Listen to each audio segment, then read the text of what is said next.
They wouldn't tell me what was in the product, right? Which means like snake oil typically. I didn't even want to tell people because I don't believe it when people call, how many bales are there? This is not real. I've never seen a yield like this before. What the heck is going on?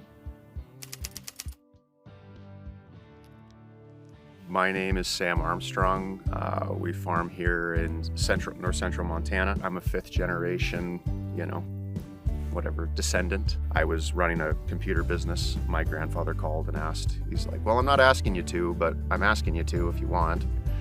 Well, okay. I've never really thought about, coming home and being involved in agriculture. I just figured I would go start a business, do my own thing.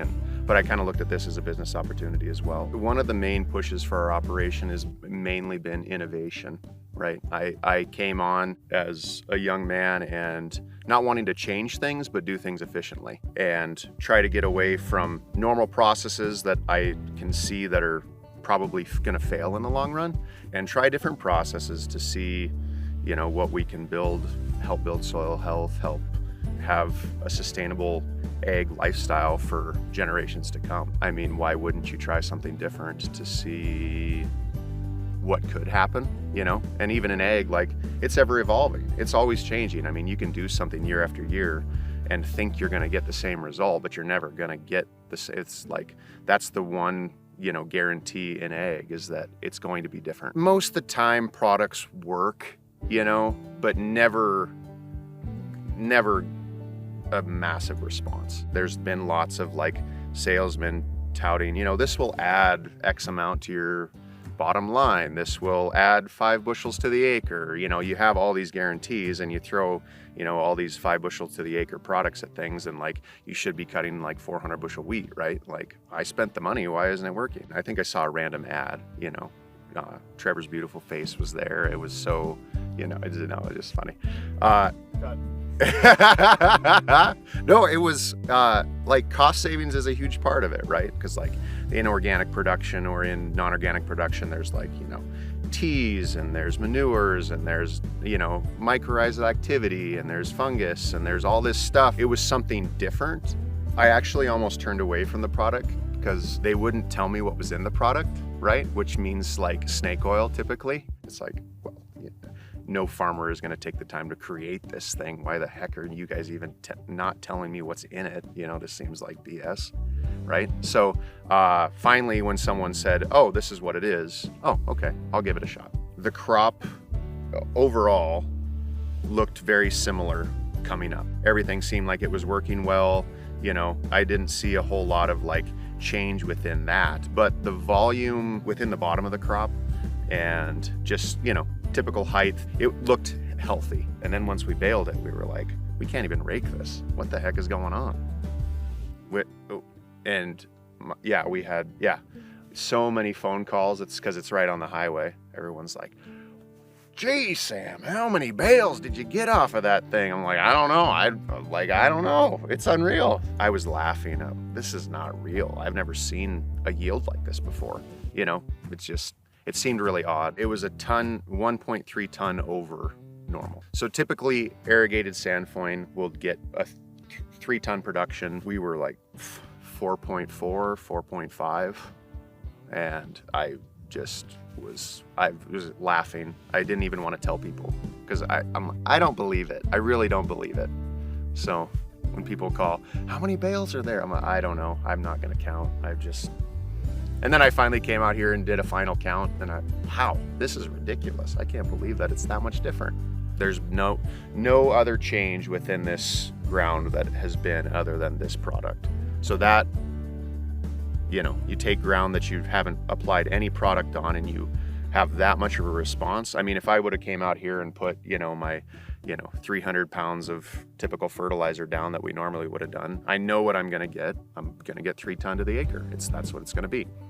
So to have something just blow it out of the water like that is, it's another $170 an acre. It was right under $40, I think, with application costs and everything like that. So so I mean, if you're just looking at it that way, you make another $110 than what you typically would. That's not bad. Having a product that you can see unlocking those nutrients that are there, obviously, because you could soil test this, and there would be lots of nutrients there according to that soil test, right?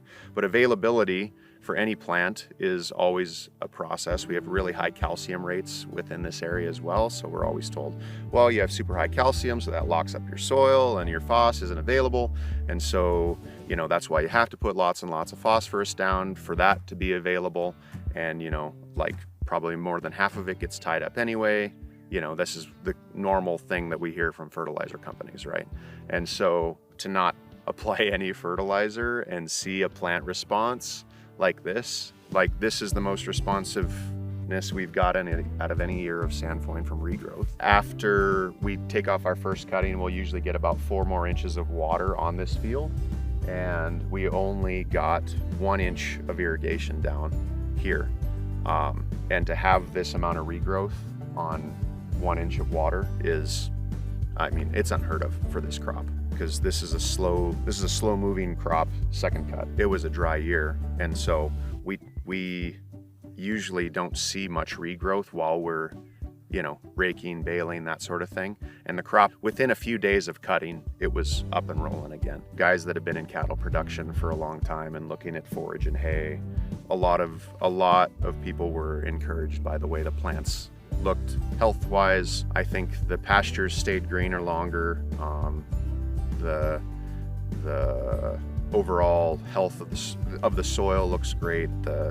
You know, I mean, that's been the biggest thing, is like walking out to our dry pastures, you know, and across the coulee is yellow grass, and you still have some green left out there. Like, obviously it's been digging for nutrition. It's been a healthier plant throughout the season. When the cattle were out grazing on the swamp ground and they were eating everything down, that typically they'll leave, you know, a foot of material, and they're literally processing everything out there. That was probably the most like, huh, this stuff must work. We didn't even feel like we had to move them at certain times, just because they were still getting energy and the cattle were still looking good and putting on weight, where typically they would not have been.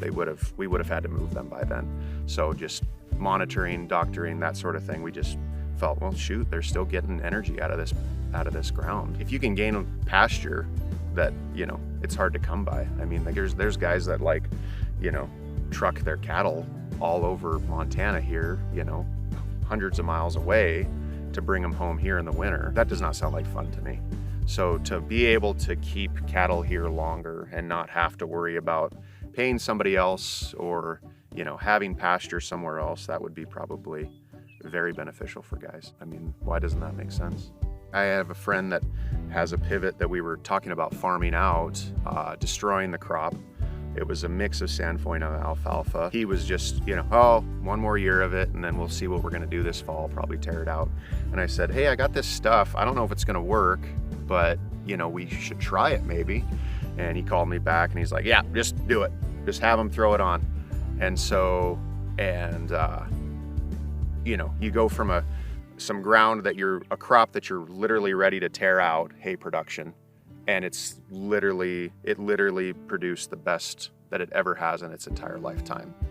And, you know, he's like, I'm not sure if it's that. I did put a little liquid down. I said, yeah, but you put liquid down last year. Yeah. So this is really the only thing that's different. Yeah, it is. Like, and the plants were more vigorous. His regrowth was like instantaneous on that alfalfa. I mean, he's gonna get a great second cutting off of it. And the only thing that changed was the Rhyzogreen. So that's gonna save a pile of money. The fact that he doesn't have to tear that out, he doesn't have to farm it, you know, like, that ground is gonna be productive for a couple more years. I wish more people would have tried it to get more production out of a dry year. It's just hard changing your mindset of how you typically do things. You trust things that continually work, right? You're getting the end product, the end goal that you're wanting out of it. But to be a little bit flexible and try new things, and then it happens, that's encouraging. Having a product that actually works and does what is advertised does not happen that often. But I mean, it worked. I think Rhyzogreen definitely paid for itself. I mean, the proof is out here, you know, just in what we're seeing without even any tests, from the cows getting out in the pasture and eating grass that they've never eaten before, to just the way the hay has responded, it's a night and day difference. I hope more guys get on the bandwagon. Unless you don't want it, unless you don't want soil health, unless you don't want a better responsiveness from your plants, unless you don't want a higher feed value, don't try it, I guess.